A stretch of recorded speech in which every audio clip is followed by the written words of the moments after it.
Five investigates examining millions of dollars in credit card charges by state agencies and departments. Investigative reporter Mike Beaudet found questionable spending billed to the taxpayers of Massachusetts. Davio's To Go is the place for grabbing lunch at the Massachusetts Cultural Council, which promotes the arts, sciences, and humanities, whether it's a board meeting or food for the boss. Do you have a favorite sandwich on that menu? It's convenient and it's relatively inexpensive. No favorite sandwich? No.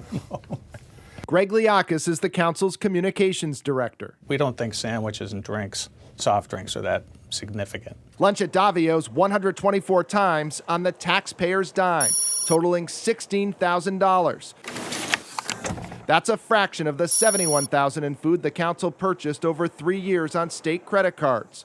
Charges revealed in records obtained by Five Investigates and Northeastern University School of Journalism. That includes a $3,000 Art in the City luncheon for 50 people at this restaurant in the South End. Every investment that we make is geared toward making the Commonwealth a better place. The council charged $258,000 in all and agreed to show us expense reports and receipts, from florists and taxis to airlines and hotels, including $4,000 at the Red Lion Inn in the Berkshires, one of the council's favorite places to stay. And we're very scrupulous about the way we spend taxpayer money. How is that fiscally responsible, staying at the Red Lion Inn?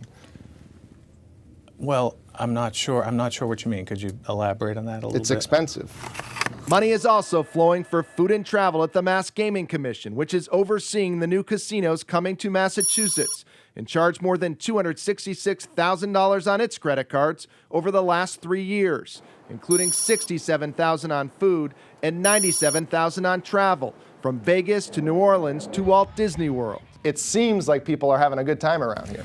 Well, it's pretty hard to be in the gaming business and not go to Las Vegas. Mass Gaming Commission Chair Steve Crosby points out that the commission's expenses are paid by the licensees, the casino operators, not the taxpayers. And frankly, scrutiny is good. I mean, we're sitting here talking to Mike Beaudet because it's totally legit to have you and press and everybody else ask questions. And where we can do better, we will.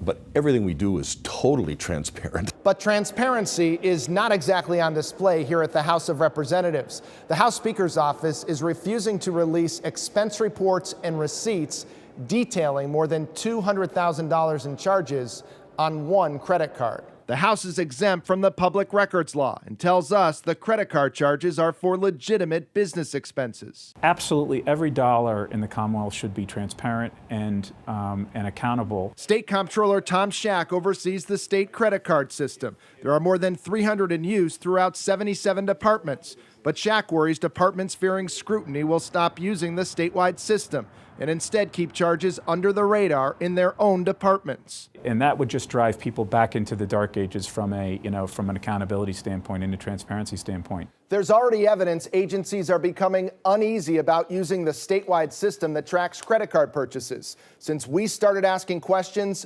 30 state credit cards have been canceled by departments. Mike Beaudet, Five Investigates.